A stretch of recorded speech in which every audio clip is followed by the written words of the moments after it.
Maharashtra TET کے لیے جماعت پنجم ماحول کا مطالعہ سے سبق نمبر 2 زمین کی گردش کا پہلا سوال ہے۔ زمین کی ایک مداری گردش میں اس کی کتنی محوری گردش ہوتی ہیں؟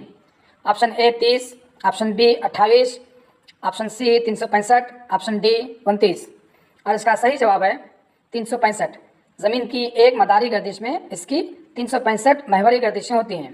اس کی وجہ یہ ہے کہ زمین کو ایک مداری گردش کو مکمل کرنے کے لیے 1 سال کا وقفہ درکار ہوتا ہے، اور اس 1 سال میں 365 دن ہوتے ہیں، اور ہر دن میں ایک زمین کی محوری گردش مکمل ہوتی ہے۔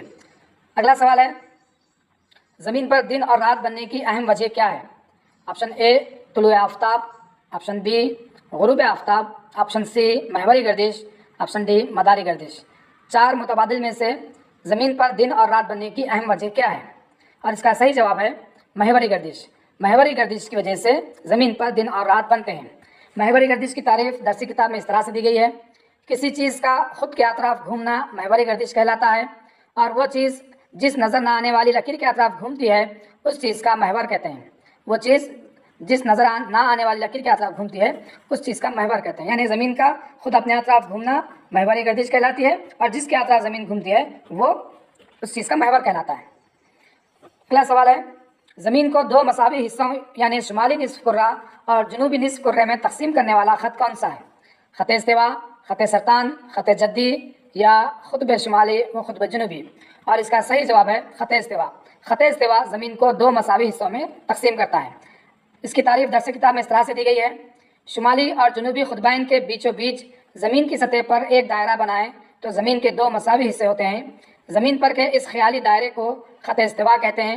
درجے والا گروپ دیکھیے، خط استوا کی وجہ سے زمین کے 2 مساوی حصوں کو شمالی نصف کرہ اور جنوبی نصف کرہ کہتے ہیں۔ مختصراً یہ کہ خط استوا زمین کو 2 مساوی حصوں میں تقسیم کرتا ہے۔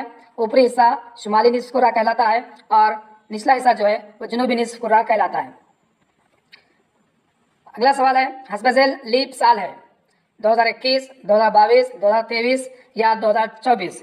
اور صحیح جواب ہے 2024۔ 2024 لیپ سال ہے۔ اس کی وجہ کیا ہے ہم آگے پڑھیں گے۔ اگلا سوال ہے، گریگورین کیلنڈر میں ایک سال میں کتنے دن ہوتے ہیں؟ 364، 365، 366 یا 367؟ اور اس کا صحیح جواب ہے 365۔ گریگورین کیلنڈر میں 365 دن ہوتے ہیں۔ درسی کتاب میں لیپ سال اور اس کی تعریف اس طرح سے دی گئی ہے، گریگورین کیلنڈر میں ایک سال کے 365 دن مان لیے جاتے ہیں۔ اس کے معنی یہ ہیں کہ ہر سال میں 6 گھنٹے کم مانے جاتے ہیں، یعنی 4 سال میں 24 گھنٹے یا ایک مکمل دن کم ہو جاتا ہے۔ اس دن کو گریگورین کیلنڈر میں ہر چوتھے سال فروری کے مہینے میں ایک زائد دن جوڑا جاتا ہے۔ اس سال فروری کا مہینہ 28 کے بجائے 29 دن کا ہوتا ہے، اور وہ سال 365 کی بجائے 366 دن کا ہوتا ہے۔ اس سال کو لیپ سال کہتے ہیں۔ یعنی مختصراً یہ کہ لیپ سال میں 366 دن ہوتے ہیں اور فروری کا مہینہ 28 کے بجائے 29 ہوتا ہے۔ اگلا سوال ہے، امین کو اپنی دادی کو آسٹریلیا لے جانا ہے۔ امین کی دادی کو سردی سے تکلیف ہوتی ہے۔ امین اپنی دادی کو آسٹریلیا کن ایام میں لے کر جائے؟ 22 مارچ سے 23 مارچ کے دوران، یا 23 ستمبر سے 22 مارچ کے دوران، یا ہر مہینے کی شروعات میں لے جائے یا ہر مہینے کے آخر میں لے جائے؟ صحیح جواب ہے 23 ستمبر سے 22 مارچ کے دوران امین اپنی دادی کو لے جا سکتا ہے آسٹریلیا کے لیے۔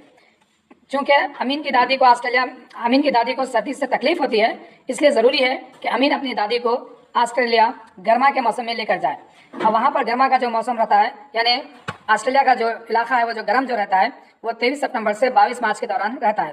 اس کی وجہ کیا ہے؟ اس کی وجہ دیکھیے درسی کتاب میں اس طرح سے دی گئی ہے کہ 23 ستمبر سے 22 مارچ کے عرصے میں جنوبی نصف کرہ میں دن بڑا ہوتا ہے، اس لیے وہاں حرارت زیادہ ہوتی ہے، اس لیے اس عرصے میں جنوبی نصف کرہ میں گرما کا موسم ہوتا ہے۔ جنوبی نصف کرہ میں گرما کے موسم کی اہم وجہ بتائی گئی۔ اس کے برخلاف شمالی نصف کرہ میں انہی تاریخوں کے دوران میں رات بڑی ہوتی ہے، اس لیے وہاں پر حرارت کم ہوتی ہے۔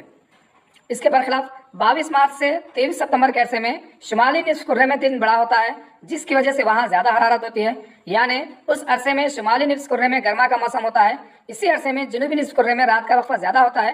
رات کا وقفہ زیادہ ہونے کی وجہ سے اس حصے میں حرارت کم مقدار میں ملتی ہے، اس لیے جنوبی نصف کرہ میں سرما کا موسم ہوتا ہے۔